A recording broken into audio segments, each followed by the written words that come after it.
He says, a stone which has become a ruby is filled with the qualities of the sun. No stoniness remains in it. If it loves itself, it is loving the sun. And if it loves the sun, it is loving itself. There is no difference between these two. Before the stone becomes the ruby, it is its own enemy. Before the stone becomes the ruby, it is its own enemy.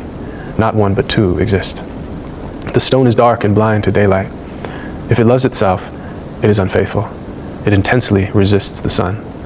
If it says I, Anna, if it says I, it is all darkness. A pharaoh claims divinity and is brought down. Halaj says the same word and is saved. One eye is cursed, another eye is blessed. One eye is stone, another a crystal. One an enemy of the light, the other a reflector of it. In its innermost consciousness, not through any doctrine, it is one with the light. Work on your stony qualities. Work on your stony qualities. And become resplendent like the ruby. Practice self-denial and accept difficulty. Always see infinite life in letting the self die. Your stoniness will decrease, your ruby nature will grow. And he's saying that we have two natures. We have a stony nature and a ruby nature, drawing our attention to the fact that a normal stone is dense and it actually is dark and it blocks the light. If you put a stone up to the sun, it's just going to block the light. It's not going to reflect anything. However, if you put a ruby or another precious gem up to the light, it is going to illuminate with light. It's going to reflect the light in all directions. We all have a lower nature, an ego nature, a lower selfish nature, which actually blocks the light. It blocks the light of God, of the source.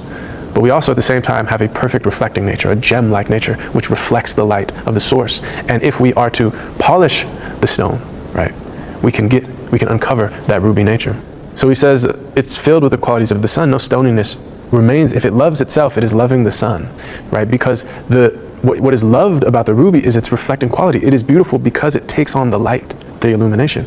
So when it loves itself, it is loving the sun, and when it loves the sun, it is loving itself. It is loving light, right? It is light. It becomes one with the light, so to speak.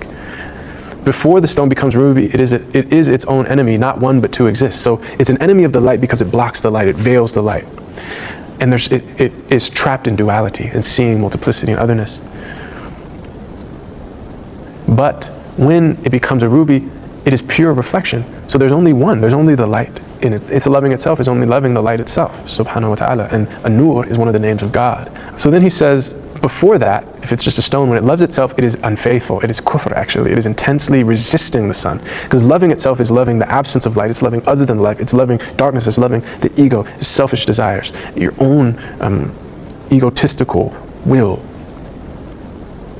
If it says I, it is all darkness. Then he says this line, which I really wanted to highlight. A pharaoh claims divinity and is brought down. Halaj says the same word and is saved. One is cursed. One eye is cursed, another eye is blessed. One eye is a stone, another eye a crystal. One an enemy of the light, the other a reflector of it. So Pharaoh is the archetype of evil and ego consciousness, selfishness, lower vibration in the Quran. The story of Pharaoh and Moses is the most oft-repeated story in the Quran. And Pharaoh, is a great oppressor. And he says, Ana Rabbuka al-A'la, I am your Lord Most High. He is a tyrant, and he is trying to force other creatures to worship him and to serve him. And his whole ego has become this idol that he demands other beings worship.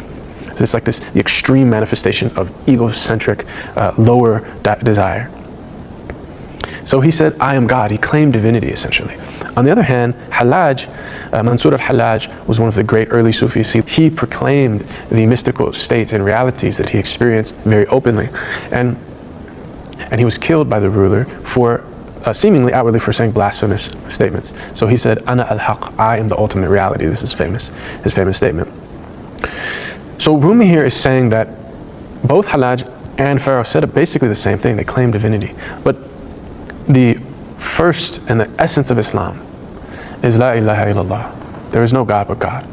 There is no God but God. That means there's not two deities or three deities. There's no Trinity. There's no pantheon. Right? There's nothing that has power except for the one supreme deity, the source of all existence. And so to associate partners with God is really the sin, you could say.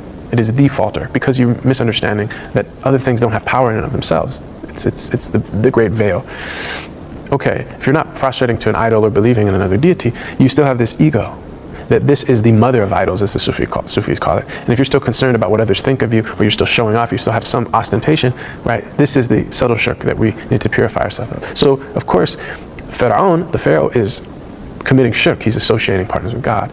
We have our lower self, which is our ego. This is what veils, this is our stony nature, this is what veils the light, right? The nafs al-ammara bisu in the Quran. But that is not our true nature.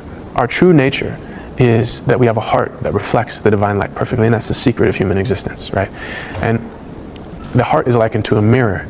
Of course, in old times you had to polish the mirror because it would get rusty in those days, previous times. And so the Prophet, peace be upon him, was also known to have said, everything has a polish, and the polish of hearts is the dhikr of Allah's remembrance. So all the invocation, all the prayer, all the chanting, all the singing, all the movement, everything, the charity, the service, it's all to polish the heart, to remember our true nature and our true state. And when we do that, and when our self, our ego self, is removed through this polishing, then our heart is but a pure mirror reflecting the divine light. And when that ego self is removed in a state of wajd or ecstasy, right, momentarily in a spiritual state called fana, which means annihilation, right, the ego self, the illusory self, the duality self is annihilated. This is fana. It's like, as Rumi, to use another Rumi analogy, the drop, which perceived itself as a separate individual drop, in the sky, when it hits the surface of the ocean, what drop remains? Now it's just pure ocean.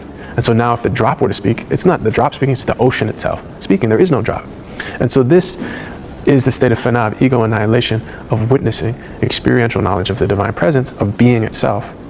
And if one were to speak in this state, one would say outwardly blasphemous things. They would speak like Bayazid said, what we mentioned last week, Subhani, glory to me, right?